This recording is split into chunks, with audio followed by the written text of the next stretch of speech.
2017 has been one of the best years of boxing I've seen in a long time.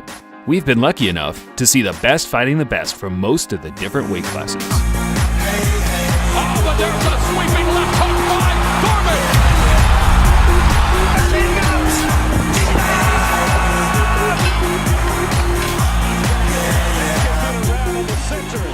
The year kicked off with a high-level showdown between James DeGale and Badou Jack, which then led to other huge pound-for-pound battles between Joshua and Klitschko, Spence vs. Brook, Ward vs. Kovalev, Triple G vs. Canelo, and then most recently, the surprisingly one-sided Lomachenko vs. Rigondeaux.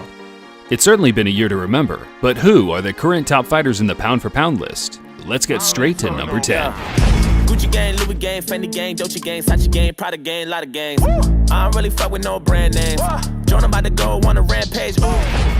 Errol Spence Jr. probably wouldn't have made the list if we were focusing exclusively on resumes. Despite only fighting once in 2017 though, the way he systematically broke down Kell Brook in May of earlier this year was a thing of beauty. And here comes Spence again.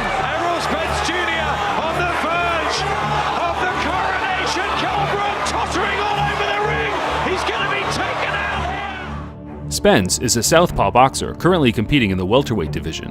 We have learned from his previous few outings that he doesn't really have any noticeable flaws. He's an aggressive power puncher with fairly average hand speed, but it doesn't matter if it's a left or a right. When he goes downstairs, his opponents are hitting the canvas. Hopefully, we'll see Spence fight more actively in 2018, and he's making good progress as he is scheduled to fight Lamont Peterson on January 20th, a fight that not everyone is too pleased about. But Lamont isn't the type of fighter you can look past. He was the only man to ever outbox Amir Khan to win a decision, and he also gave Danny Garcia a serious run for his money in 2015. I bought a Rari just so I can go faster. Niggas trying to copy me, they plan catch up. I might pull up in a ghost, no catch. Srisaket Sor Rungvisai has to be boxing's biggest breakout star of 2017. Not only did he defeat Ring Magazine's long-reigning pound-for-pound champ Ramon Gonzalez once, but he shut down all critics with a devastating KO in the rematch.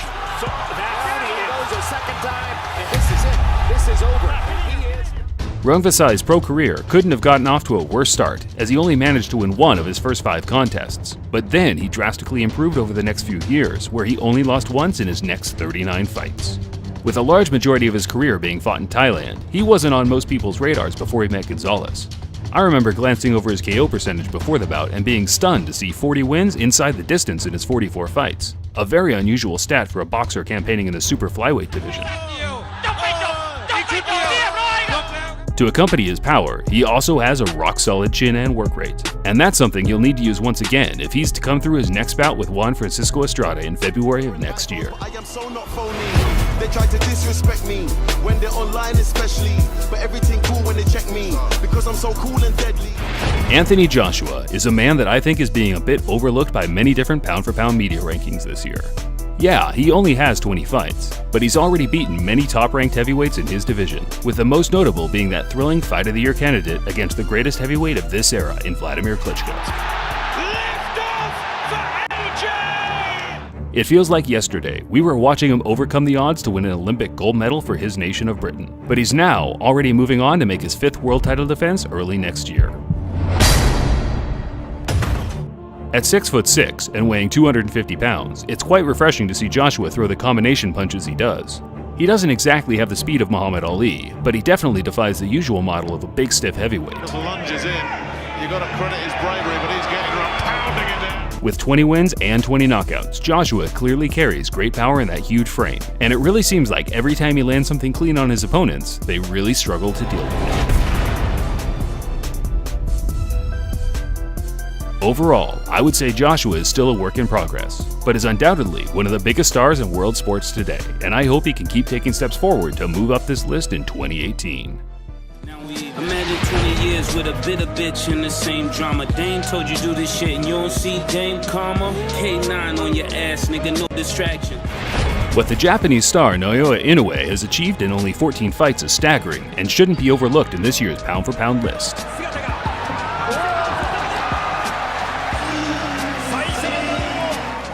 The 24-year-old super flyweight known as the Monster has already become a champion in 2 different weight divisions, And to be honest, he's probably good enough to win another 2 in the next couple of years.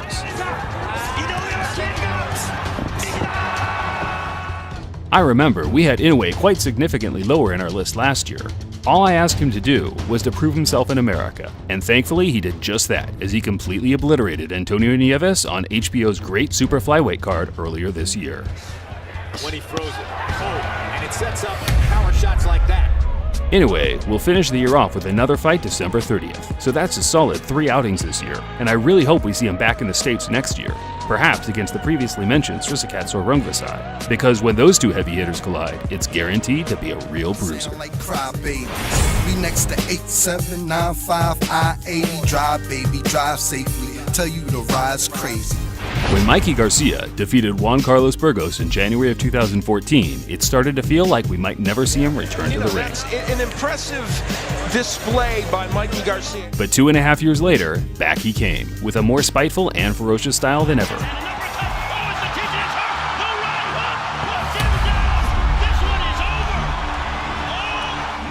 I think there's a good case for Garcia to be in the running for Fighter of the Year, as he beat undefeated champion Dejan Zlatikinen in January and then moved up in weight to school Adrian Broner like no man before him. Using the angles, the footwork, mixing up his attack, especially here in round 11 with 45 seconds left.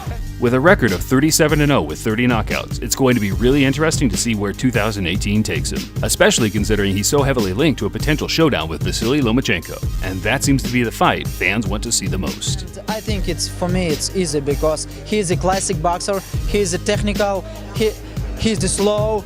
Yes, he has a power, but I fight with Walters. Walters has a power. Drop the mic, you shouldn't be holding it, this is how it should be done. Dropping balls on him, I like to catch him when he's I feel like Keith Thurman has been floating around this part of the pound-for-pound list for a while now, despite having every skill attribute to clearly be surging for a top 3 placement. Oh, body shot there, body shot. The inactivity has been a bummer for the last couple of years, but it mostly came down to a few freak injuries. Even so, he still beat 2 top names back-to-back in Sean Porter and Danny Garcia, winning the latter by a split decision, even though I personally felt it was a clear victory. But hey, that's boxing for you. Oh, but there's a sweeping left hook by Thurman! It might just be the right time for Thurman to change his nickname from one time to sometimes, as he isn't exactly showing the dangerous one-punch power he did in his come-up. But similar to Floyd Mayweather, he seems to be adapting his style to make sure he wins without taking too many risks. Not all the fans love the change, but there's still many great moments to highlight from his fights. Well, Sean Porter, and Thurman coming back with a couple of left hooks to the body. Big right hand. Fireworks at the end of the 3rd round. The standout skill sets in his locker are his amazing jab, swift footwork, and that thudding straight right that has the ability to put any current boxer on the canvas.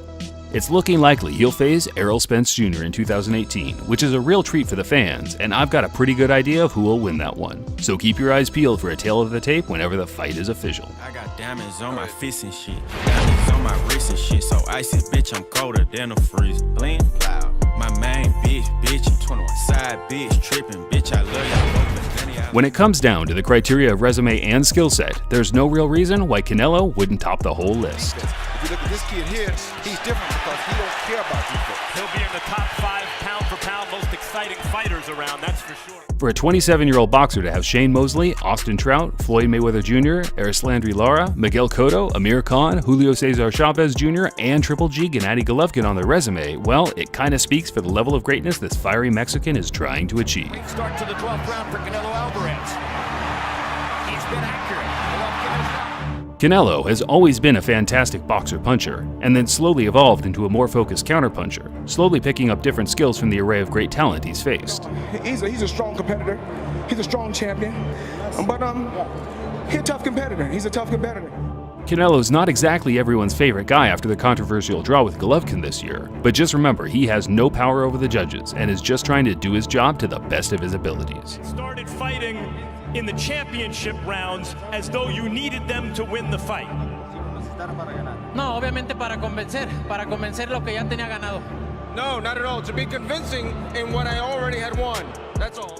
I think once Alvarez watched his fight back with Triple G, he'll be upset with the lack of action he provided. Sure, the fight was good to watch, but I personally felt he could have won if he decided to engage more in the center of the ring. After all, every time they had a little trade-off, he seemed to be the one landing the more sophisticated stuff. Canelo's let Triple G have it in the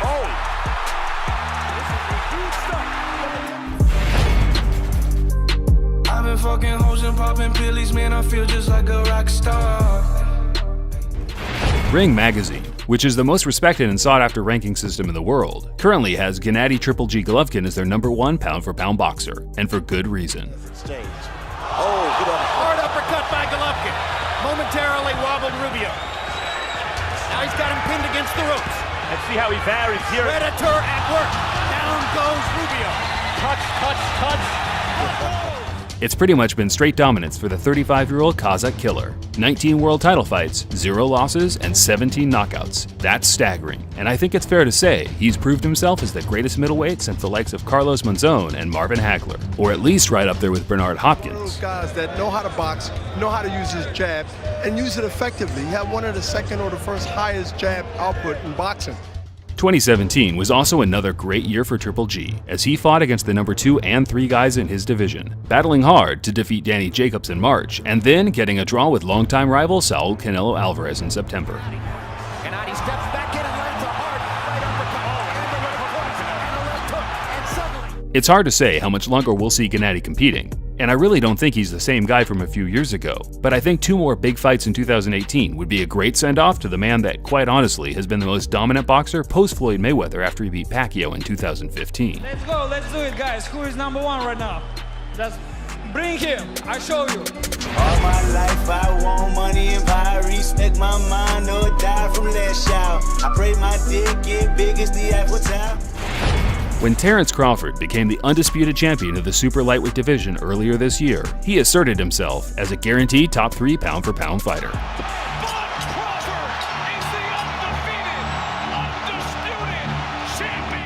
The power, the speed, the movement, the defense, the angles, just an all-around perfect boxer, and I know a lot of people might have been expecting to see him at #1.